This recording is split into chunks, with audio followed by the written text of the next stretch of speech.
त्रिपुरा और असम जैसे राज्यों में हिंसा की चिंगारी पहुंचने की आशंका है। जाहिर है, इस हिंसा के बाद बांग्लादेश के अल्पसंख्यक हिंदू अब भारत को सुरक्षित पनाह के तौर पर देख रहे हैं। भारत और बांग्लादेश की सीमा का एक बड़ा हिस्सा नदी का या फिर बिना तार के बाढ़ का है। ऐसे हालात में बड़ी तादाद में शरणार्थियों के भारत में प्रवेश करने की संभावना है। इन शरणार्थियों के बीच हिंसक गुटों की जमात घात लगाकर बैठी है, जिसके मद्देनजर सिक्योरिटी अलर्ट पर है। सवाल है कि भारत के दोनों तरफ तालिबान, अब आखिर क्या करे हिंदुस्तान।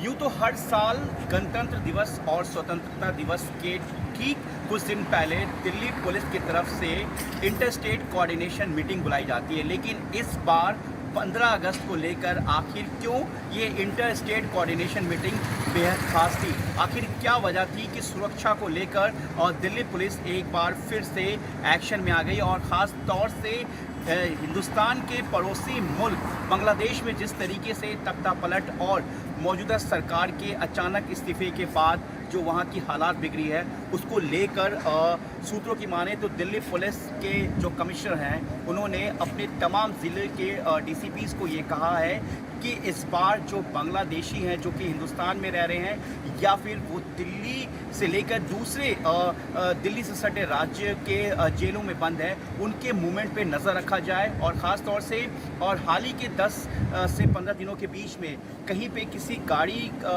के नंबर प्लेट या किसी तरह का कोई गाड़ी चेंज तो नहीं किया गया है, इस तरीके से गैराज और वर्कशॉप पर ध्यान रखा जाए। आखिर ऐसा दिल्ली पुलिस कमिश्नर ने क्यों कहा? सूत्रों की माने तो बुधवार के दिन दिल्ली पुलिस की तरफ से एक इंटरस्टेट कोऑर्डिनेशन मीटिंग बुलाई गई थी। हालांकि स्वतंत्रता दिवस और गणतंत्र दिवस के पहले ये कोऑर्डिनेशन मीटिंग हर साल बुलाई जाती है, लेकिन इस बार की इंटरस्टेट कोऑर्डिनेशन मीटिंग बेहद खास मानी जा रही, क्योंकि जिस तरीके से बांग्लादेश का हालात जो बिगड़ा है और वहाँ पे जिस तरीके से लगातार हिंसा हो रही है, उसको लेकर और दिल्ली की सुरक्षा बेहद खास हो गई, क्योंकि दिल्ली और दिल्ली से सटे बाकी जो राज्य हैं उनके कई ज़िलों में बांग्लादेश मूल के लोग रहते हैं जो यहाँ पे नौकरी करते हैं, मजदूरी करते हैं, या कई ऐसे बांग्लादेशी हैं जो एक गैंग को ऑपरेट करते हैं। कुछ लोग इस वक्त जेल के अंदर बंद है या कुछ लोग अभी जेल से बाहर है। ऐसे में दिल्ली के हर एक ज़िले में एक बांग्लादेशी सेल होता है, जिसको लेकर और दिल्ली पुलिस कमिश्नर ने ये कहा है कि तमाम जो ज़िले हैं वो बांग्लादेशियों को लेकर एक अपनी रिपोर्ट दे और ख़ास तौर से उन पर नज़र रखी जाए। तो बांग्लादेश में आज रात अंतरिम सरकार तो बन जाएगी, लेकिन अंतरिम सरकार की राह इतनी आसान नहीं होगी, क्योंकि मोहम्मद यूनुस, जो कि नोबेल पुरस्कार विजेता हैं, जिनको इस सरकार का मुखिया बनाया जा रहा है, उनके सिर पर मानो कांटों का ताज होगा। सेना का वर्चस्व और दखल खत्म करना सबसे बड़ी चुनौती होगी। राजनीतिक दलों को साथ रखना बड़ी चुनौती होगी। अराजक भीड़ का उपद्रव रोकना, क्योंकि अभी भी उपद्रव वहां पर चल रहा है। कानून का राज स्थापित करना, कट्टरपंथी संगठनों पर लगाम लगाना, क्योंकि अभी तक ये माना जाता था कि शेख हसीना वहां पर जितने भी कट्टरपंथी वहां पर तत्व हैं और ख़ास तौर से जिनको पाकिस्तान का सपोर्ट है, वो उन पर लगाम लगाए हुए थी। पिछले 15 साल से जमात पर वहां बैन था। हिंदुओं के खिलाफ जारी हिंसा को रोकना ये बड़ी चुनौती होगी। अर्थव्यवस्था को पटरी पर लाना बड़ी चुनौती होगी। बेरोजगार युवाओं के लिए रोड मैप बनाना, क्योंकि पूरा आंदोलन आरक्षण को लेकर और रोजगार को लेकर ही शुरू हुआ था। लोकतांत्रिक सरकार की व्यवस्था तैयार करना, यानी कुछ ही समय के बाद वहां पर एक निष्पक्ष चुनाव कराना, ये बड़ी चुनौती मोहम्मद यूनुस के लिए होगी, अंतरिम सरकार के जिनको मुखिया बनाया जा रहा है। और विपक्ष की 3 महीनों में चुनाव कराने की जो मांग है, वो कैसे पूरा करेगी ये अंतरिम सरकार, ये भी एक चुनौती है। और देश का सवाल जो आज हम पूछ रहे हैं कि बांग्लादेश में अल्पसंख्यक हिंदुओं पर हमले कब रुकेंगे? भारत के दो तरफ तालिबान हैं। आखिर अब भारत की जो रणनीति होगी वो क्या होगी? क्योंकि ये एक बड़ा खतरा है। अगर वहाँ पर कट्टरपंथी तत्व आ जाते हैं तो ये भारत के जो सीमावर्ती इलाके हैं, जो सीमावर्ती राज्य हैं, उनके लिए एक बहुत बड़ी चुनौती है। चीन और आईएसआई की साजिश में कितने बांग्लादेशी युवक फंसे हैं? क्या वो उस साजिश को अमल में लाएंगे, आगे बढ़ाएंगे भारत के खिलाफ? ये एक बड़ा सवाल है। राजनीतिक घमासान की स्क्रिप्ट लिखने वाले शैतान कौन हैं और शेख हसीना के समर्थकों का कत्लेआम कब थमेगा, क्योंकि अभी भी वहां पर अवामी लीग के समर्थकों को निशाना बनाया जा रहा है, उनको हिरासत में लिया जा रहा है, उनकी हत्याएं की जा रही हैं। और शुवेंदु अधिकारी भारतीय जनता पार्टी के नेता वेस्ट बंगाल से आते हैं, क्या कुछ कह रहे हैं आइए सुनते हैं। एक सीए कानून बना है किस लिए? आज बांग्लादेश का जो हालत हुआ है सीए कानून का जो जरूरत सबको स्वीकार करना पड़ेगा, इसलिए सीए कानून बना था। और दूसरा क्या हुआ है 1947 में 1971 में मेरा माताजी खुद affected, she was Barishal Bangladesh, she left her house with her parents on the year 1960। क्या हुआ? आज भी वही हो रहा है, आज भी हो रहा है। माइनॉरिटीज हिंदूज के ऊपर अत्याचार, टेम्पल के ऊपर हमला, ये हो रहा है।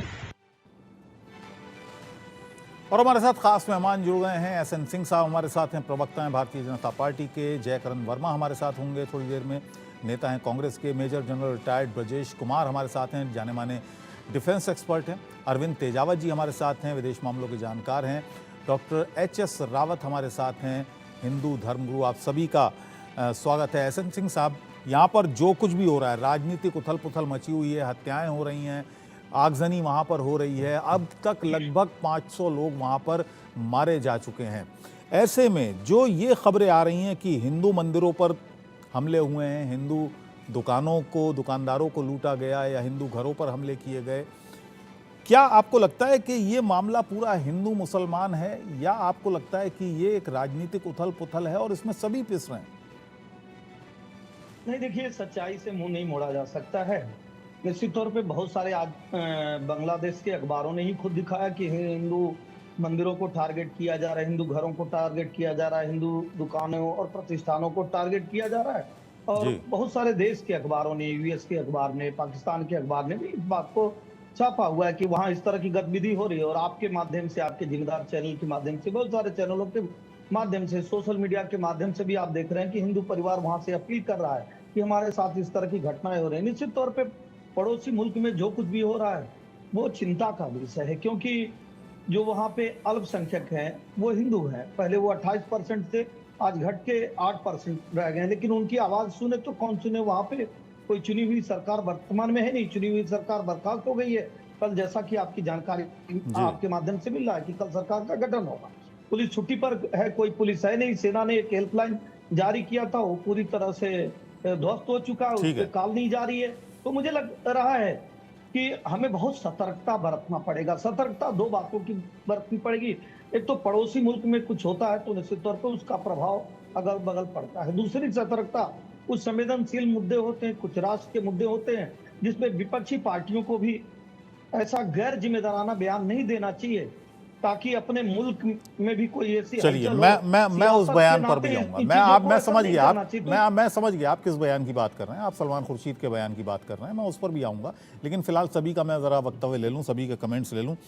मेजर जनरल ब्रजेश कुमार हमारे साथ हैं, डिफेंस एक्सपर्ट हैं। ब्रजेश जी, आपको क्या लगता है यहाँ पर जो ये पॉलिटिकल उथल पुथल चल रही है, इस बीच ये खबरें आ रही हैं कि हिंदू मंदिरों को निशाने बनाया गया, हिंदू परिवारों को निशाना बनाया गया, इसको आप किस नजर से देखते हैं? देखिए, बांग्लादेश हमारा सबसे क्लोज नेबर रहा है पिछले 15 साल से, और ये बहुत सब्सटैंटिव इश्यूज पे इसकी वजह रही है। तो एक नज़र इसकी वैल्यू पे, इसकी स्ट्रेटेजिक इम्पोर्टेंस पे हम डालना चाहेंगे। वो इस प्रकार है, बांग्लादेश की आबादी करीब 16 करोड़ है, मतलब बड़ा सा मुल्क है जी। इसकी तुलना में बंगाल की आबादी करीब 10 करोड़ है, और असम तो थोड़ा सा है, बाकी छोटे छोटे प्रदेश हैं। हमारी जो ईस्टर्न सीमा है, अगर उस पर हम थोड़ा सा गौर फरमाएं तो बांग्लादेश और तिब्बत के बीच में एक बहुत छोटा सा नैरो नेक है, सिलीगुड़ी कॉरिडोर के उसको हम कहते हैं जी। बांग्लादेश के पूर्व में एक बड़ा देश है म्यांमार। म्यांमार में भी उथल पुथल है। वहाँ जो जनता थी, जो प्रशासन कर रही थी, मिलिट्री जनता थी जी उसके अगेंस्ट लोकल लोगों ने गड़बड़ करना शुरू कर दिया है और 75 शहरों में और 2 हवाई अड्डों में उनका कब्जा है। तो हम देखेंगे कि नॉर्थ ईस्ट में, और जब बाकी नेबर्स देखते हैं, पाकिस्तान से हमारा रिश्ता मालूम है, जी चीन का इन्फ्लुएंस श्रीलंका, मालदीव्स में कहीं ज्यादा है ठीक और है। छुटपुट नेपाल में है।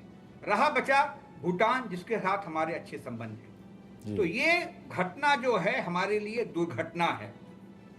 उथल पुथल हो रहा political level, short term view है, कुछ चीजें होंगी। देखिए, सत्ता में माइनॉरिटीज सपोर्टेड गवर्नमेंट थी अवामी की, उसको कहते हैं सेक्युलर वहां के हिसाब से, तो एक बैकलॉस चल रहा है, वो ठीक नहीं है, वो बैड है। बट हमें अपना लॉन्ग टर्म इंटरेस्ट देखना है। हिंदुस्तान को बांग्लादेश का सपोर्ट करना पड़ेगा और इस तरीके से लॉन्ग टर्म व्यू लेना पड़ेगा। अगर आप कुछ वक्त पहले देखें, तालिबान से हमारी ताल्लुकात बहुत ही खराब थे अफगानिस्तान में। जी धीरे धीरे हम उनके साथ डील कर रहे हैं और आप देख रहे हैं पाकिस्तान और अफगानिस्तान में तालिबान के ताल्लुकात खराब होते जा रहे हैं। तो डिप्लोमेसी में या इंटरनेशनल रिलेशनशिप में हमारा बहुत तगड़ा इंटरेस्ट बांग्लादेश है और उसको हम धीरे धीरे केयरफुल मामले में समेटना बड़ा इन्वेस्टमेंट हमारा भारत का है वहाँ पे। पावर वैक्यूम है फिलहाल वहां, और तत्व आएंगे कई तरीके से, ठीक है, पुरानी ठीक है। पार्टी हो या नई party. HS. Rawat ji, youth जो है ठीक है, वो इम्पोर्टेंट। मैं एच.एस. रावत और तेजावत जी का भी कमेंट ले लूँ। एच.एस. रावत जी, क्या आपको लगता है कि वहाँ पर जिस तरह से वहाँ पर जो एक पूरा ये उथल पुथल मची पिछले 2 महीने से हम देख रहे थे, कई हत्याएं वहाँ पर हुई हैं, 500 लोग अब तक अपनी जान गंवा चुके, आगजनी हुई, अवामी लीग के लोगों को निशाना बनाया गया, हिंदू मंदिरों को निशाना बनाया गया, हिंदुओं के घरों को निशाना बनाया गया, और जैसा कि मेजर साहब कह रहे थे ब्रजेश जी की, वहाँ पर अवामी लीग जो थी वो एक सेक्युलर पार्टी थी वहाँ के हिसाब से, तो वहाँ पर अब ये एक तरीके से बदला लेने की भावना से वहाँ पर तत्व और जो भी सपोर्टर उनका मिल रहा है वो उसको निशाना बना रहे हैं। आपको क्या लगता है, क्या वहाँ पर कुछ कट्टरपंथी तत्व हैं जो इस आंदोलन में कूदे हुए हैं और वो अपना काम कर रहे हैं? बिल्कुल इकबाल जी, ये एक प्री प्लानिंग होती है। कोई एक दिन में कभी इस प्रकार की क्रांति आती नहीं है।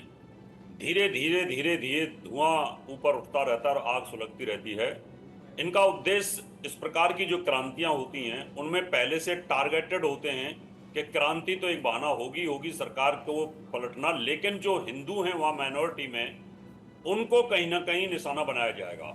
अगर क्रांति होती, सही में क्रांति होती, तो वहाँ हिंदू मुसलमान सबके लिए बराबर होनी चाहिए थी। फिर तो मस्जिदों को भी तोड़ा जाना चाहिए था, फिर तो वहाँ पर मुसलमानों के भी घरों को फूका जाना चाहिए था। लेकिन चुन चुन करके हिंदू महिलाओं के साथ बलात्कार करना, चुन चुन करके उनके घरों को आग लगाना, मंदिरों को तोड़ना, जिन मंदिरों ने उनको सुरक्षा दी, संरक्षण दिया, उन्हीं मंदिरों को आग के हवाले कर देना, मूर्तियों को तोड़ देना। नहीं, मुसलमानों के घरों भी निशाने पर रहे, ऐसा नहीं है। भी लोग अवामी लीग के जो भी समर्थक मिले उनको निशाने पर लिया गया।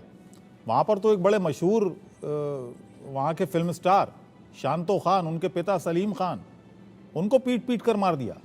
वहाँ पर अवामी लीग के एक बड़े नेता का होटल था, बड़ा होटल था, उसको आग के हवाले कर दिया, उसमें 20-25 लोग मारे गए। जी, इसलिए इकबाल साहब, ये जो क्रांति है ना, इसमें तो टारगेट करके भयावह स्थिति हिंदुओं की बनाना और उनको बांग्लादेश से बाहर करना, जिससे वहाँ शरीयत कानून हो जाए और वहाँ पर तालिबान कानून बना सके। इसलिए हिंदुओं के दिल में, उनके मन में भय बैठाया जा रहा है। कहाँ तालिबान? वो तो मोहम्मद यूनुस को लेके आ रहे हैं, वो तो वामपंथी कहलाए जाते हैं, लेफ्टिस्ट कहलाए जाते हैं। देखिए, कट्टरता तो कहीं पे भी हो सकती है, ऐसा नहीं है कि कट्टरता नहीं हो सकती है। कट्टरता तो एक कहीं ना कहीं एक लोग सोचते हैं कि हम किसी प्रकार से अपने मुखौटा अलग रखें और दिल में कुछ और होता है। हिंदुस्तान के अंदर जब देश आज़ाद हुआ तभी ये हुआ, क्या भावनाएं कुछ और दिखाई, लेकिन देश को तोड़ने में जिन्ना का बहुत बड़ा रोल था, जब वो पहले हिंदू ही होता था। तो इस प्रकार के जो लोग होते हैं ना, ये बहुत ज्यादा नुकसान करते हैं। और यहाँ हिंदुओं के साथ जो चुन चुन करके जिनको मारा जा रहा है ना, वो कहीं ना कहीं प्लानिंग का ही हिस्सा है। और ऐसे उपद्रवी लोग फिर लूटपाट भी करते हैं और गलत काम में इन्वॉल्व